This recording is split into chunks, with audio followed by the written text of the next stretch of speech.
Assalamualaikum warahmatullahi wabarakatuh. Allahumma salli ala Sayyidina Muhammad wa ala ali Sayyidina Muhammad. Assalatu wassalamu alaika ya Sayyidi ya Rasulullah. Khudh biyadi qallat hilati adrikni ya Rasulullah sallallahu alaihi wasallam. Kembali lagi bersama kita di channel Pangeran Cahaya. Saudara-saudaraku yang dirahmati Allah Subhanahu wa taala, dimanapun Anda semua berada, banyak dari kita, saudara-saudara kita yang masih berpikir keras tentang zat Allah Subhanahu wa taala. Banyak dan tidak sedikit dari kita, mayoritas umat di dunia, tidak meyakini bahwa zat wajibal wujud itu bisa dilihat dengan mata hati, kolbu, sanubari tembus ke nurani, kemudian menembus daripada sir. Banyak yang tidak percaya. Banyak yang mengatakan mustahil bisa melihat zat wajibal wujud. Maka untuk melangkah ke dalam, sebelumnya kita harus paham dulu apakah itu zat. Jadi saudara-saudara, zat itu adalah diri. Nah, di sini kalau zat wajibal wujud, diri rupanya Allah.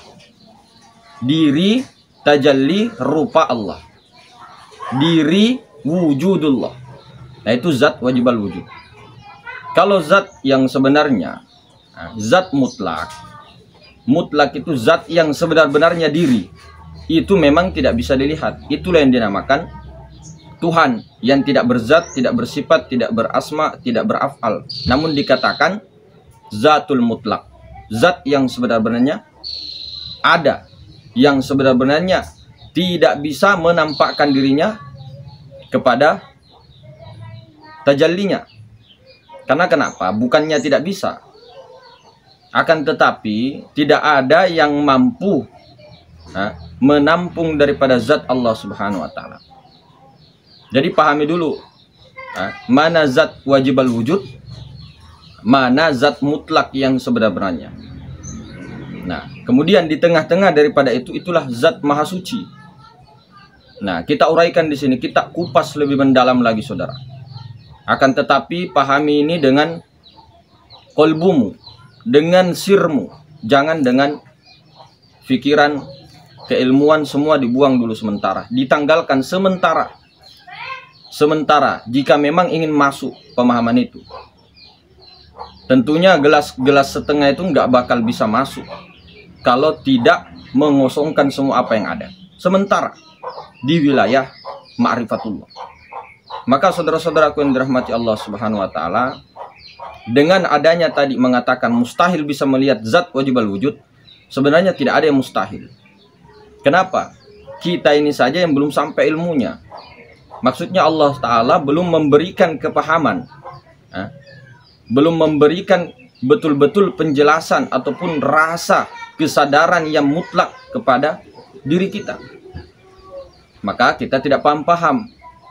Makanya dari itu, bukanlah kita sendiri yang berjalan. Ini contoh pertama. Banyak yang terjebak. Bukan kita yang berkhulwat. Bukan kita yang mencari Allah. Akan tetapi Allah Ta'ala sendiri yang menggerakkan, yang memperjalankan hambanya. Hambanya itu ya dia, Muhammad. Hambanya itu ya Muhammad. Muhammad itu tiada lain daripada Allah Ta'ala. Tapi jangan dikatakan Muhammad itu Allah. Paham? Karena Muhammad ini sifat. Muhammad ini rupa diri zat. Rupa zat. Paham? Nah, sampai di situ, ketika ingin melangkah, sudah mengetahui tadi, kita bongkar. Zat maha suci itu adalah yang maha ruang ini. Nah, kalau zat mutlaknya, perhatikan, zat maha suci ini maha ruang. Ya, di balik ruh semesta alam ini ada maha ruang. Di WC ada, kamar mandi ada, di Mekah ada, di Palestina ada, di semua ada, di negara-negara semua ada. Nah, ini zat maha suci. Ya. Bahkan alam semesta ini kecil di depan zat maha suci. Nah, inilah maha ruang, zat Allah yang maha suci. Kalau zat mutlak, di baliknya, paham? Di baliknya zat maha suci. Maksudnya bagaimana? Ini kan zat maha suci. Apa ini? Apa ini mau disebut? Kosong. Ah, kosong. Tidak ada apa-apa. Makanya itu saya bilang tadi, tidak mungkin dan tidak bakalan Allah Ta'ala menampakkan zat yang mutlak itu. Zat mutlak itu di balik kosong ini loh. Di balik kosong ada kosong, di balik kosong ada dirinya, di balik kosong. Nah itu tidak bakalan nampak selama-lamanya sampai di akhir. Zatul mutlak, zatnya Allah Ta'ala yang sebenar-benarnya zat. Walaupun dikatakan Tuhan tidak berzat, tapi di sini yang dikatakan makomnya kunizat, yang tidak bisa dicapai. Tidak ada satu makhluk pun yang bisa mencapai itu. Nah, sudah paham? Kenapa tidak bisa dilihat? Karena memang itu zat mutlak, tidak akan pernah bisa. Nah, itu. Tapi kalau zat wajibal wujud, nah ini. Ini zat maha suci, ya. Apakah yang dimaksud zat wajibal wujud? Ini zatnya wajib wujud. Jadi zat yang maha suci ini, ya, ingin dikenal. Makanya dia menjadikan makhluk. Nah, kelihatannya makhluk, dari kholik ke makhluk. Yang dimaksud kholik di sini adalah zat yang maha suci. Inilah yang bernama Allah. Jadi zat Allah ini ingin mengenal, ingin dikenal, ya. Dia mentajallikan hembusannya, yaitu Muhammad, Ahmad, Nur Muhammad. Nah itulah Nur Muhammad inilah yang dikatakan zat wajibal wujud. Zat maha suci yang wajib wujud. Wujudnya kepada Muhammad. Muhammad ini rupanya zat. Rupanya zat maha suci. Muhammad ini, Nur Muhammad ini rupa dari zat maha suci. Jadi Nur Muhammad ini rupanya zat maha suci. Tajallinya, wujudnya zat maha suci. Karena zat maha suci tidak bisa dikenal, tidak bisa dilihat, ya. Tidak ada apa-apa, tidak ada barang apa-apa di situ, maka dia menjadikan, mentajallikan dirinya ke Nur Muhammad. Nur Muhammad inilah rupa zat. Inilah yang dikatakan zat wajibal wujud. Terus bagaimana? Sementara Nur Muhammad ini saja masih laisah. Apa itu Nur Muhammad? Ruh semesta alam. Ruh. Paham? Ruh. Si hayat. Si hayun yang mana? Zat maha suci. Mentajallikan dirinya menjadi zat hayat. Zat namun zat sifat. Karena sudah bercampur. Zat dengan sifat. Bukan bersatu. Tapi tiada bercampur sebenarnya. Maksudnya di sini seperti minyak dengan air. Nah, zat sifat. Zat hayat. Nah, paham kan? Nanti zat yang maha suci mentajallikan menjadi rupa diri zatnya. Zat wajibal wujud kepada Nur Muhammad. Lalu bagaimana caranya melihat zat wajibal wujud? Makanya kita sering ulang-ulang. Kita sering ulang-ulang bahwa Nur Muhammad ini telah nyata. Dari sekian martabat ahadiyah sampai martabat insan, inilah kenyataan Muhammad. Pada martabat insan kamil, martabat yang ketujuh, yang terakhir, kesempurnaan dari segala martabat. Untuk apa? Karena ingin dikenal. Ini loh, zat maha suci ingin dikenal, mentajallikan dirinya menjadi zat wajibal wujud, nyata kepada Nur Muhammad. Nah, Nur Muhammad ini masih laisa ruh, karena masih berupa zat, berupa ruh. Ruhnya daripada zat yang maha suci tadi, hembusannya. Ketika dia ingin dikenal lagi, wujud lagi dia kepada alam semesta. Wujud sempurna kepada diri.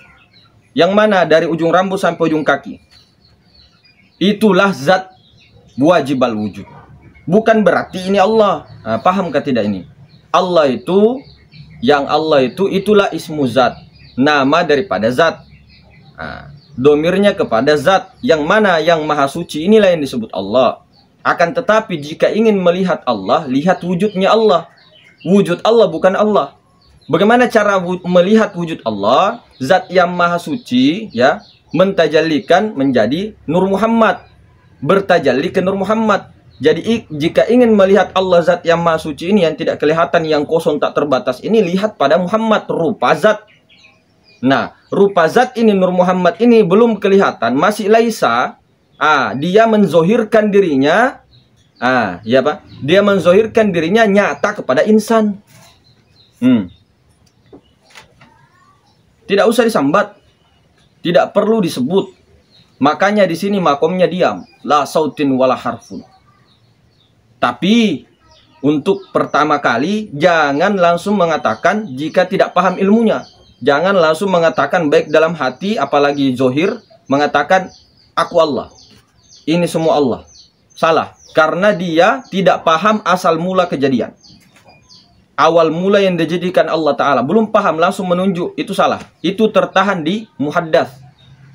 Nah, dia melihat alamnya. Sementara orang-orang arif, orang-orang yang berkedudukan didudukkan di pada makrifat, dikenalkan zat Allah, dikenalkan sifatnya, asmanya dan afalnya, dia sudah mi'rad. Kesadarannya tuh mi'rad. Sudah mengetahui asal usul kejadian. Sudah mengetahui diri sebenar-benarnya diri. Nah, baru dia turun. Nah, kan. Tidak kita serta-merta langsung melihat alam, oh alam ini Allah. Wah, ini yang bahaya. Karena dia tertahan di alam semesta. Dia tertahan di muhaddath. Sementara orang-orang arif, orang-orang arif itu dia mi'rad. Dia mi'rad, dia mengetahui, dia ditarik oleh Allah Subhanahu wa taala. Dia diperjalankan oleh Allah. Nah, makanya di sini mustahil katanya bisa melihat zat wajibal wujud. Kalau sudah paham wilayah ini tadi, ini dipahami dulu ya. Kalau sudah paham, apakah tidak melihat zat wajibal wujud? Cuma jangan disambat, jangan ditunjuk. Dari ujung kaki sampai penjuru rambut nih. Jangan terpaku kepada rupa-rupanya, bentuk-bentuknya. Tembuskan. Tembuskan kepada zat yang maha suci, ya kan? Semua apa-apa ini adalah semua daripada kosong. Yang kosong ini ingin dikenal. Jadilah dia titik ruh semesta alam, yaitu Nur Muhammad. Nur Muhammad titik ini belum bisa disebut. Maksudnya belum bisa, apa mau disebut kalau titik? Apa yang mau dibaca? Sedangkan kita menulis titik saja di Al-Quran, ataupun menulis di kertas, titik itu tidak bisa dibaca, belum bisa dibaca. Makanya dia zohirkan menjadi huruf alif, ba, ta, sa, berbagai rupa. Jadi ketika melihat huruf ya, kita ke huruf alif. Melihat huruf ba, kita semua ke huruf alif. Melihat huruf ta, ke huruf alif dulu. Iya kan? Dari melihat huruf alif, kita seolah-olah melihat titik. Melihat titik, ya, seolah-olah tidak ada apa-apa. Jadi begitu juga, bukan tertahan di bentuknya. Paham? Tapi jika mau melihat Allah, zat yang maha suci, yang kosong ini, lihatlah pada Muhammad. Muhammad yang titik itu, ruh semesta alam, belum bisa nampak, belum bisa dilihat dengan jelas. Maka dia bertajalli kepada alif. Jika ingin melihat Allah, lihat Muhammad. Lihat wujudnya. Nah, wujud Allah itu pada Muhammad. Jika ingin melihat Muhammad, lihat pada dirimu yang sempurna zat sifat asma af'al. Wujud Allah pada Muhammad, wujud Muhammad pada insan. Paham? Apa tidak jelas zat wajibal wujud? Nah, cuma itu tadi, hati-hati jangan sampai kita salah mengira, menyerupakan Allah dengan sesuatu. Itu kaum mujassimah. Paham toh? Nah, sampai di situ. Jadi tidak ada yang mustahil, saudara-saudara. Kita ini mengatakan mustahil karena kita ini tidak dipahamkan ilmunya. Nah, baru menyalahkan orang, baru menyesat-nyesatkan orang. Iya kan? Padahal ini awaluddin ma'rifatullah ini sebenarnya sebelum bersyahadat. Nah, kalau orang belum paham ini bagaimana? Bersyahadatnya itu bagaimana? Apa bukan syahadat-syahadat burung beo? Mohon maaf ini, mohon maaf sekali. Bukan kita menghina, kita itu begini. Kita bukan apa ya? Kita itu mengkritik saudara-saudara sedikit di dalam ilmu syariat, syariat saja tidak berhakikat. Mengkritik juga orang hakikat yang tidak bersyariat. Karena kenapa? Kalau ada orang yang berhakikat dia tidak bersyariat, coba mau kulihat sampai mana dia tidak makan. Kalau ada orang berhakikat tidak bersyariat, sampai mana dia mau telanjang. Nah, syariat itu pakai baju, ya kan? Bekerja, makan, anak istri. Adakah orang yang berhakikat terus? Atau dia menyimpan badannya, batang tubuhnya, ya, kemudian dia kemana-mana dengan ruhnya. Ada orang seperti itu. Ada mungkin kuyang. Kuyang, tahu kuyang? Kita ini bukan kuyang. Ada jasad, ada kebutuhan jasmani. Makanya dibilang makrifat itu di batin. Jangan sampai kita salah meletakkan ilmu. Ilmu makrifat dibawa ke syariat. Bahaya. Ilmu syariat disalahkan ke makrifat, dibawa ke makrifat, ya bahaya. Maksudnya bagaimana? Berarti tidak bisa bersatu. Bisa bersatu kalau tahu caranya. tahu cara pergabungan antara dua laut ini. Meskipun beda air tawar dengan air asin, akan tetapi ini bisa menyatu. Ini bisa dalam ketunggalan. Kalau tahu caranya. Begini, ilmu ma'rifat dibawa ke ilmu fikih, itu semua orang di muka bumi ini musyrik. Kenapa? Hormat kepada bendera musyrik.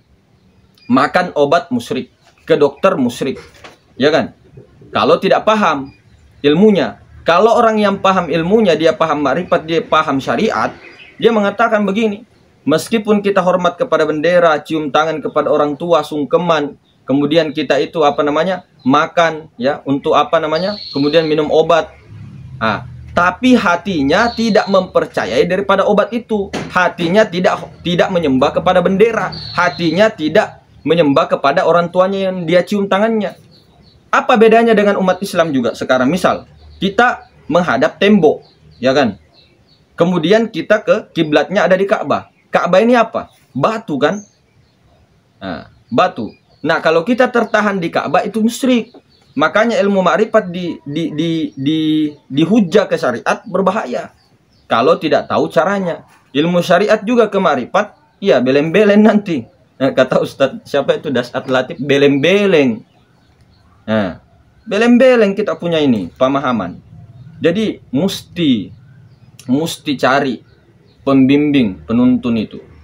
Nah, pembimbing ini itu membimbing kepada mursyid Robbaniyah, kepada sang maha guru.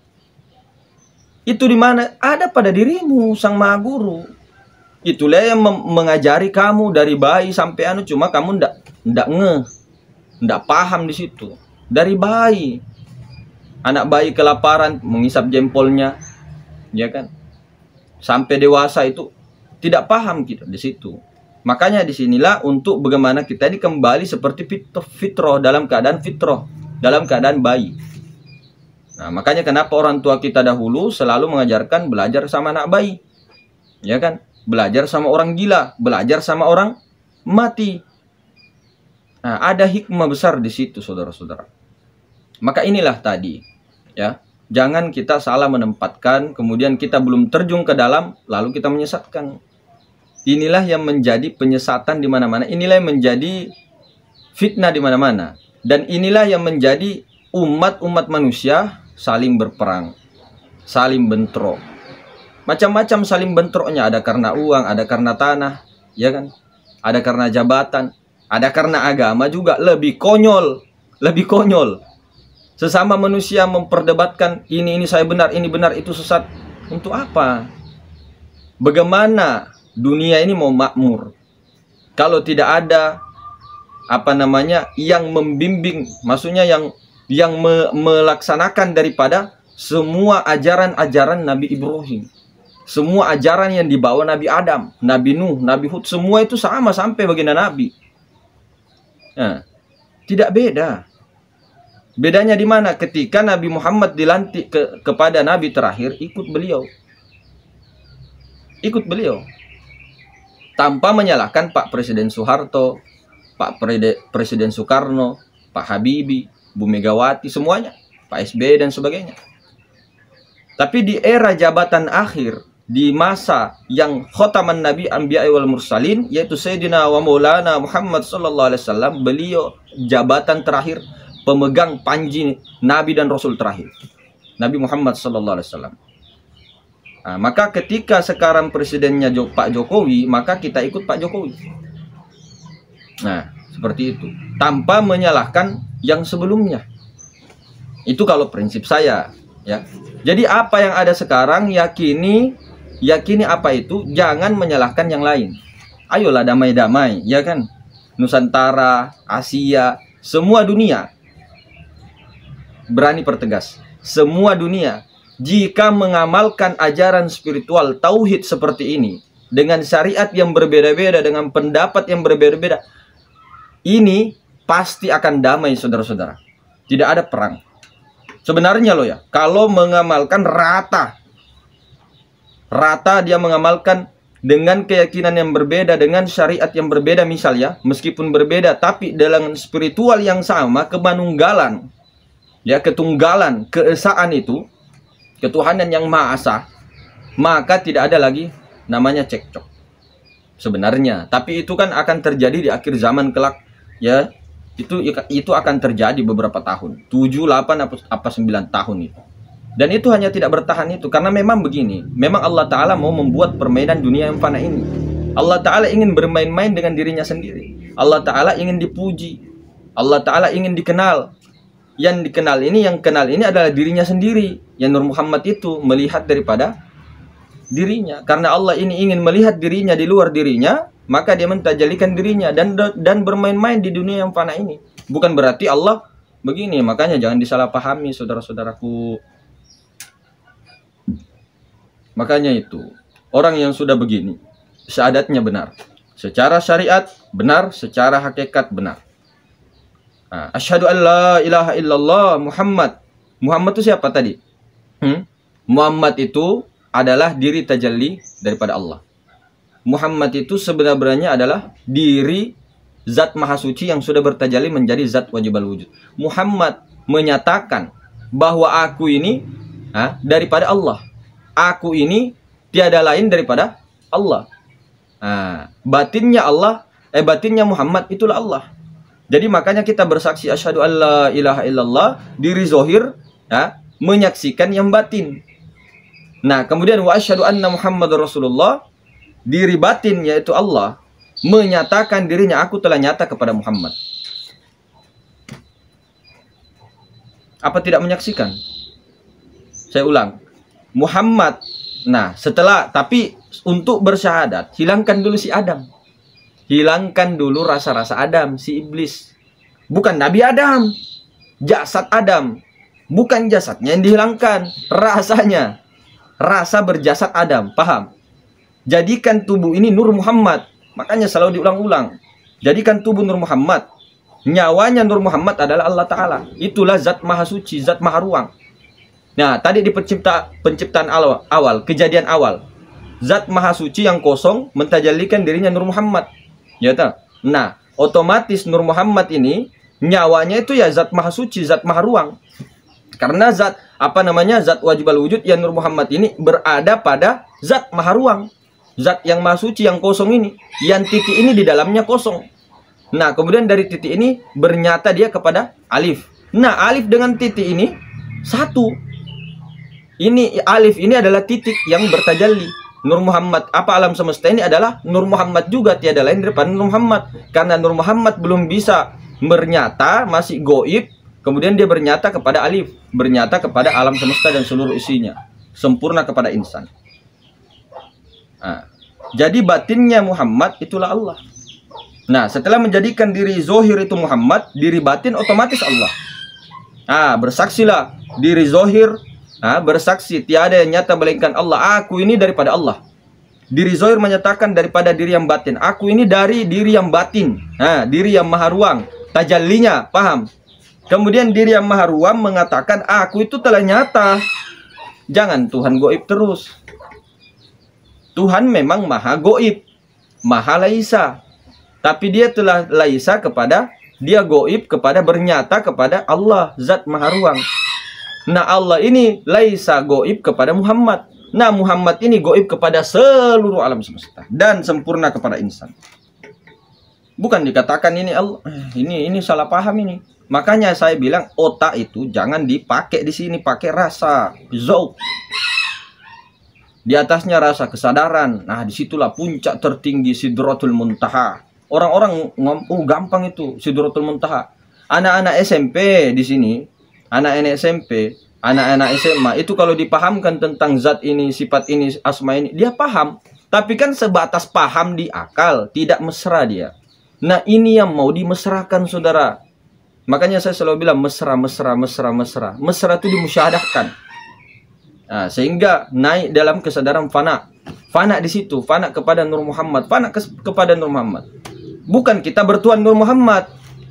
Kita itu menjadikan semua diri dan alam semesta ini Nur Muhammad. Otomatis yang melihat Nur Muhammad atau di batinnya Muhammad itu Allah Ta'ala yang melihat. Bukan kita. Kalau kita sudah menjadikan, ini bahasa syariat, kalau kita sudah menjadikan diri ini Nur Muhammad, nah yang menyaksikan Nur Muhammad ini siapa? Allah Ta'ala.